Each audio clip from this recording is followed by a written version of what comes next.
على سيدنا ونبينا محمد وعلى آله الطيبين الطاهرين. اللهم صل على محمد وآل محمد.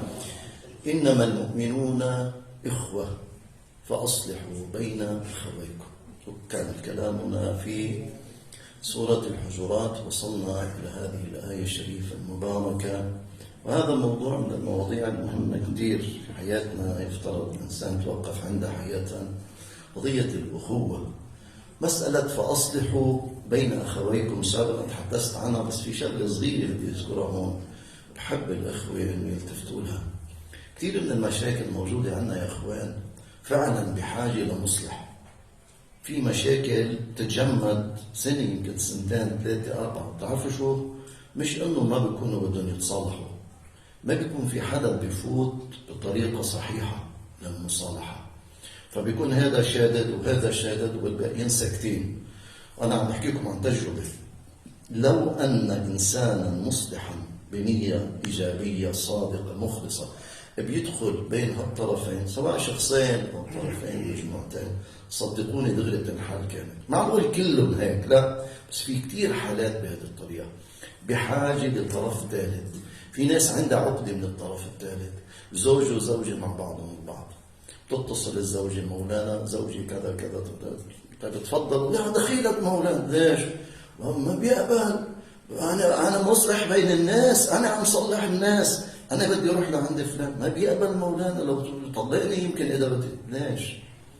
ليش؟ الإمام علي عليه السلام في يوم من الأيام دخل قاضي بينه وبين يهودي، طلع باليهودي، شاف في عنده الدرع، قال له هذا لإلي، قال له لا لإلي، قال له أنا وياك عند القاضي. دخلوا طرف ثالث. نحن بعض الأحيان بحاجة للطرف الثالث. بعض الأحيان اثنين اللي بيكونوا مع بعضهم، سواء كانوا زوجين أو أخوين أو صديقين أو جارين، صدقوني ما بعود يتسمعوا لبعضهم. بصير هذا يحكي ولا يحكي، ما بدهم يحكوا، ما بدهم يتسمعوا، ما حدا بده يسمع للثاني، لأنه كل واحد حكى اللي عنده والثاني ما تفاعل معه. لما يدخل طرف ثالث، الطرف الثالث هو اللي بده يكون بيضة الأبان، وهو اللي راح يكون واقعا مصلح. فأصلحوا بين أخويكم تشمل هذه الصورة اللي عم لكم إياها. هذه افترض كل إنسان مؤمن يلتفت لها. أنت وين ما بتكون، بأي مكان، بأي مجال بحياتك، بوظيفتك، بمهنتك، بشغلك، ببيتك، بحارتك، بقريتك، أينما كنت، بمدرستك إذا بتعلم، بمكان تربوي، بمكان عمل، إذا شفت في اثنين وعندهم هذه بعض الأحيان خصومة بتكون مجمدة مولانا، وقد تتجمد لفترة طويلة، إذا تستطيع أنه تدخل بطريقة إيجابية، صدقني بيكون بده حافز. هذا بده يصالح وهذا بده يصالح، بس ما بده شو؟ ما بده يعطي الدنية من نفسه، ما بده يلقي الغلب على حاله. فأنت لما تدخل بتعمل وسط بينهما، فممكن أن تصلح بكل المجالات. انتبهوا لهذه النقطة كثير مهمة وثوابها عظيم جدا. الإصلاح بين الناس من أفضل وأعظم الصدقات، صدقة يحبها الله، صدقة يحبها الله ورسوله. إصلاح بين المتخاصمين أو بين المتفاسدين، وتقريب بين المتباعدين، صدقة يحبها الله ورسوله. طيب، مسألة الأخوة، قضية الأخوة، الله تعالى اختار لنا عنوان الأخوة يا شباب. طيب في عناوين كثيرة غير الأخوة، في صداقة، في زمالة، في رفقة، الرفيق فلان، الصديق فلان، الزميل فلان، مثلا في صاحب فلان. ليه الله تعالى بالقرآن الكريم قال إنما أداة حصر؟ يعني ما المؤمنون إلا إخوة. اختار الأخوة لأنه رابطة الأخوة فيها جنب قانونية وفيها جنب عاطفية. الجنب القانونية مثلا أنت وإنسان بتشتغلوا بمكان، جنب القانونية شو؟ زميل، ولا زمالة. بس قد ما يكون في جنب عاطفي. قد أنت واحد على بيت واحد بالمدرسة، أنت واحد مثلا تلميذ مثلك، أنت تلميذ وهو تلميذ، ما في جنب عاطفي. الأخوة فيها جنب عاطفي، زائد هذه الجنب، هذه العلاقة اللي بتفرضها المهنة أو الحرفة أو المكان، في مسألة شو؟ في مسألة العاطفة. يعني أنت وخيك المؤمن يفترض يكون فيه. لذلك أهل البيت أكدوا بطريقة غير عادية إخواني على هالقضية، وجعل الإنسان اللي عنده العاطفة الأخوية له ثواب عظيم من أعظم المثوبات، حتى بعض الأحيان مقدم على بعض العبادات. أبان ابن تغلب هذا القامة العظيمة، الإنسان الكبير الشامخ أصحاب الإمام الصادق عليه السلام، عم بيطوف مع الإمام حول الكعبة. طلع الإمام عليه السلام قال له فلان الفلاني مين هذا عم بيشير لإلك؟ قال له إيه؟ قال له قبل شوي عم بيشير لي وهلا عم بيشير لي. قال له أكيد هذا بده شيء منك، بده شيء حاجة. قال له إيه يا ابن رسول الله؟ اسمعني عم طوف الآن حول الكعبة عم بيطوف. قال له اقطع طوافك وروح لعنده شوف شو بده. طلع أبان شو طواف مولانا حول الكعبة؟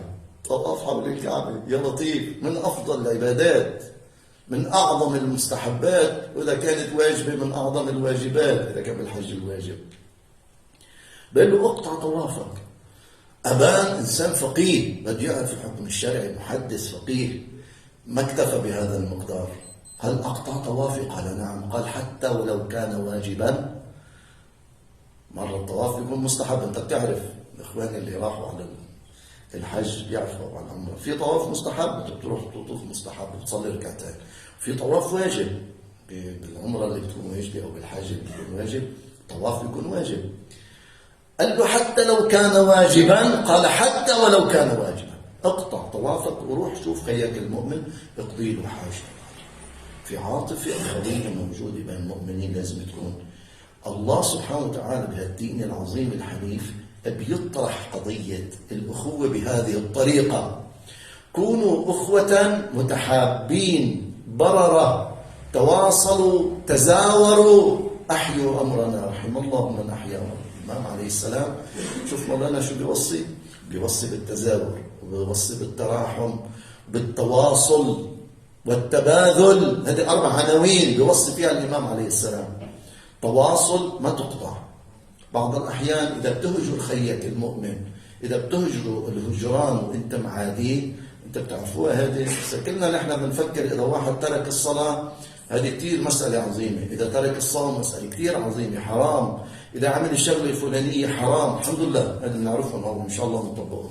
طيب في محرمات ما بنعرفها.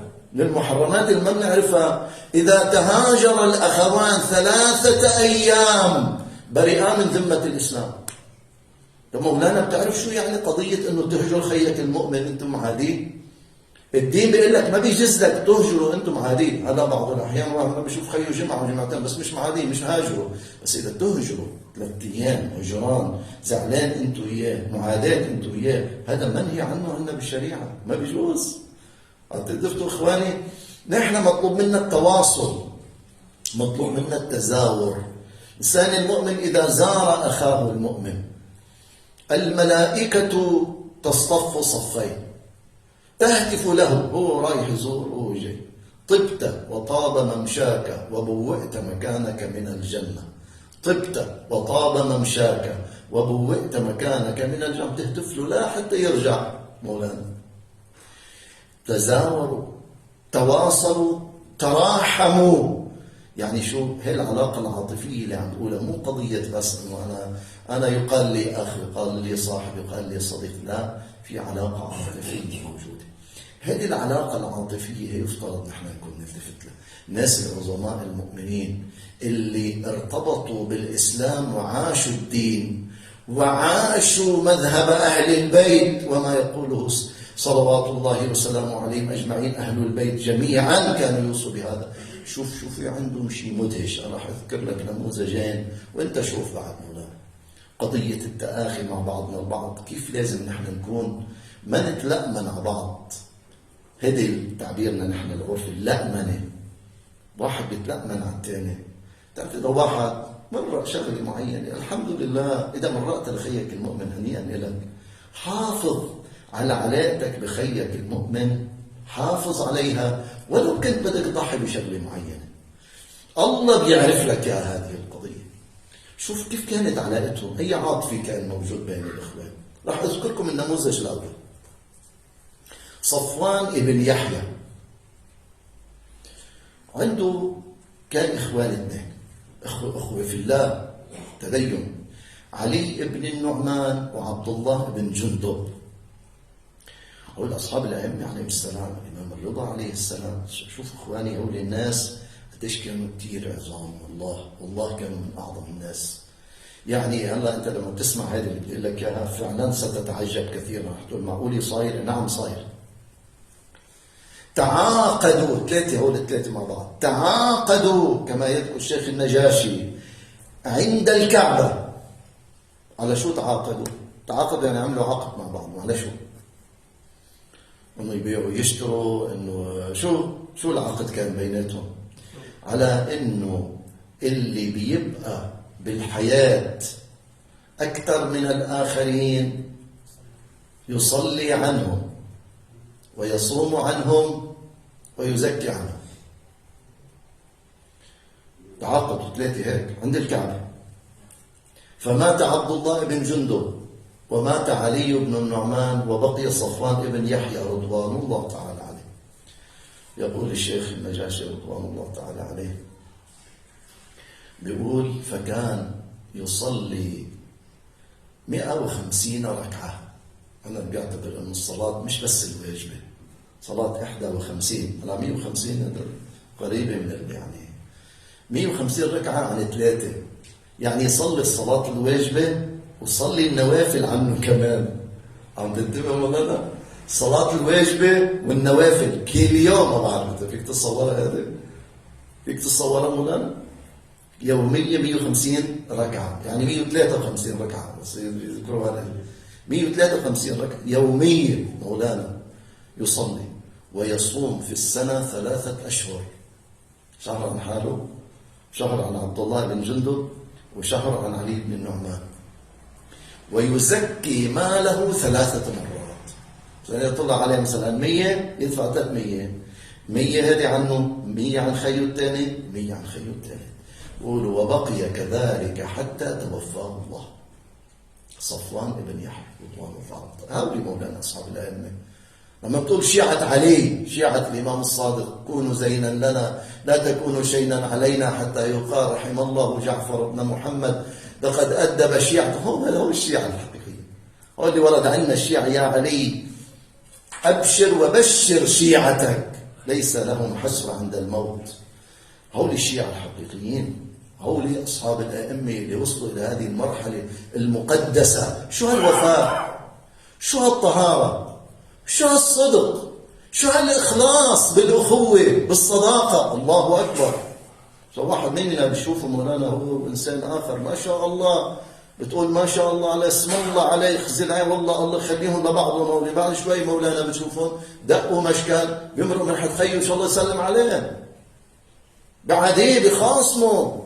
هيك نحن، هيك مجتمعنا. بينما الشيعة شو هن؟ شيعة أمير المؤمنين، شيعة الإمام الصادق، الإمام الرضا، هن مولانا. هذا نموذج من نماذج الأخوة المقدسة الموجودة عندنا. مو الأخوة اللي بنبيعها بشبر أرض مولانا، أو بنبيعها بشغلة حصلت، أو بفلان حكى كلمة، أو ما بعرف شو مرة في يوم من الأيام، أو مولانا شو هذه الأخوة؟ معقول مولانا بنبيع الأخوة؟ كلمة أخوة هذه كلمة كتير كبيرة. إذا بتلاقي أخ مؤمن متدين وبتأخيه في الله وفي سبيل الله، هذا الإنسان احرص على أخوته، لا تضيع الأخوة موقف صغير بتطير الأخوة من عليها. أخوة مقدسة، الأخوة شيء عظيم عنا. إنما المؤمنون إخوة. نحن هذا الرابطة بيننا. أيضا أذكر لكم إخواني مسألة أخرى وحادثة أخرى حدثت للأمور اللي فعلا تترك أثر بالإنسان وبتجعل الإنسان يندهش. الأمور واقعية لما بحكي لكم إياها أنا، مو قصص واعظة وخيالية، من واقعي. بالنجف الأشرف كان في عالمين كبار، الشيخ علي الفرعي الحجازي والشيخ علي مغني العاملي. والشيخ محمد جواد مغني بيروي هذه القضية وبيرويها في كتب أخرى، وهي مسألة رآها العلماء يعني واقعية. بالنجف كان في فقر، الحوزة كان في فقر عند العلماء. هذا الشيخ محمد جواد مغني رحمة الله عليه، وكنا قاعدين في يوم من الأيام فذكر أخي مسألة، الشيخ عبد الكريم، مهم ذكر قضية معينة عن النجف، فأجابه مجيب فقال: إيش بالنجف شو في إلا المشايخ والفقر؟ فرد عليه أحد المشايخ الموجودين أو أحد الأخوة الموجودين، قال له: لا والله أنت الصادق، مش مشايخ وفقر، أصلا ما في إلا شيء واحد، ما هو المشايخ هو الفقر والفقر هو المشايخ بالنجف. لهالدرجة كانت القضية مولانا محشرجة، لهالدرجة قضية الفقر والعوز كانوا موجودة. وفعلا هذا موضوع يحتاج فعلا لحاله إلى محاضرة، يعني بدنا نيجي نشوف النماذج اللي كانوا كيف كانوا. حتى كان معروف كل ما كان الإنسان عنده مولانا علم أكثر وعنده تحصيل أكثر وعنده نتاج أكثر، شوف كان فقيرا أكثر. مش لعله مثل هلا يمكن نشوف المسألة بالعكس، كل ما كان عالم أكثر من، حتى أنه شهيد الثاني في منية المريد يقول: أصلا العلم لا يقوم إلا على الفقر والغربة. الفقر والغربة هذا العلم الحقيقي. أما على الشبع وعلى الغنى وعلى الوطن قليل ما بيحصل الواحد مع الرفع. على أي حال كان في عوز. الشيخ علي الفرعي والشيخ علي المغنيي العليان هون كانوا علماء وكانوا أساسي بالحوزة، كانوا يدرسوا دروس مهمة بالحوزة العلمية بالنجف، وكان عندهم عوز. كان في كثير من الأحيان استقرضوا مال لحتى يقوموا ببعض حوائجهم. وصلوا إلى مرحلة كبيرة من العلم، وكل واحد منهم بالفعل صار يفكر يرجع على بلده. صار يفكر وينتظر من بعض الناس من أرحامه من أقاربه وبعض المؤمنين أن يرسلوا له مقدار من المال حتى يفي ديونه، يسدسد هذا فلان له علي فلان، وأعطي فلان أعطي فلان، هكذا. فسبحان الله كان الشيخ علي الفرعي الحجازي ينتظر، وكان عنده شوق أن يرجع إلى بلاده. وهذا العلم اللي أخذ علم ما شاء الله، وصل لمرتبة مهمة جدا من الفضل، يخدم بلاده، وأخذ ينتظر مولانا. سبحان الله ما كان يجي، وتراكم عليه دين وغير ذلك. شيخ علي المغني العاملي أيضا نفس الشيء، ولكن في يوم من الأيام مولانا يصبح الشيخ علي المغني وقد جاءه مقدار من المال من أهله من أحبائه من هون من لبنان، بعثوا له 50 ليرة ذهبية، شيء مرتب. طلع هيك قال لك: يا أخي متآخيين مع بعض، بس يا إخوان بالله عليكم استشرفوا هالمعاني، تلمسوها بقلوبكم، شوفوا الأخوة الحقيقية وين. الله أكبر. طلع شاف انبسط بالأول إنه أنا بظبط وضعي، يلا بروح على لبنان هلا، والحمد لله بقوم بعملي هونيك، بعملي التبليغي، بقوم بواجبي. فتذكر خي المؤمن، قال: حرام الشيخ علي خيي، والله العظيم يعني أنا متضايق عليه، هو ناطر ماشي. وطلع براسه أنه هال50 ليرة ذهبية بدي أعطيها لخي المؤمن. بس صار في سد بينه وبين هذا المشروع. شو هو؟ قال لك: ما بيقبل، مستحيل يقبل. إذا بدي له أنا إجاني مصاري وأنا بدي أعطيك إياه، ما بيقبل. هو مثل ما أنا بحب المصلحة له نفس الشيء كمان. فطلع عنده مولانا أنه أسلوب يعمله هو أسلوب التورية، تعرفوا سامعين بالتورية. فقال له: أبشر يا فلان لقد جاءك الفرج. صار ما قال له شو جاءك الفرج كيف التفصيل وكذا، قال له: خل هذا إجا الحمد لله رب العالمين. حضرتك شو فكر أنه الشيخ علي الفرعي أنه إجا مصرياته هو اللي ناطرهم، فنقده 50 ليرة ذهبية، عدى النقد، قال له: تفضل أعطاهم. أخذهم، سدسد ديونه، ظبط حوائجه، عمل أمور وقضاياه كلها الحمد لله، ما حدا بعد له عليه شيء، والآن بيروح نظيفا من كل أمر قد يطالب به من الناس في يوم من الأيام. بيودع خي المؤمن وبيروح على بلده. بيوصل مولانا، بيوصل على المدينة، وإذا على أساس هو يفكر فلان هو اللي باعته، فلان ما حدا باعت له شيء. بالأول صار يفكر معقول من عندك كان هون، شوي فهم القصة، فهم عرف إنه ما باعت له شيء. ما هو يعرف، بيعرف الواحد مين اللي ممكن يبعث له ومين ما يبعث له، فهذا لا عارف ما حدا باعت له شيء. ففعلا دمعت عيناه، وأراد فورا شو يعمل. عمل من أولوياته انه يظبط هذا المبلغ ويبعته لخيه، الله يأجره وأعطاه إياه فرجه. هلا هو ممكن انه يظبطه، راح عم يظبط المبلغ قبل ما يعمل اي شيء، توصله رساله من الشيخ علي المغنيه العاملي: اخي لا تفكر ابدا باعاده هذا المال الي، فانه من الله وذهب في سبيل الله، ولك باكمله، لا اريد ترجع لي شيء ابدا. وهذا الإنسان فعلا بيغرق بهذه العاطفة الأخوية.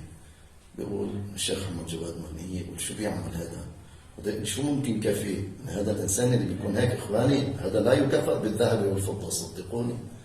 أي ذهب وأي فضة؟ الدنيا كلها بتسواش أخ هيك، دنيا كلها إذا بتغرمها ما بتسوى أخ بيكون هيك.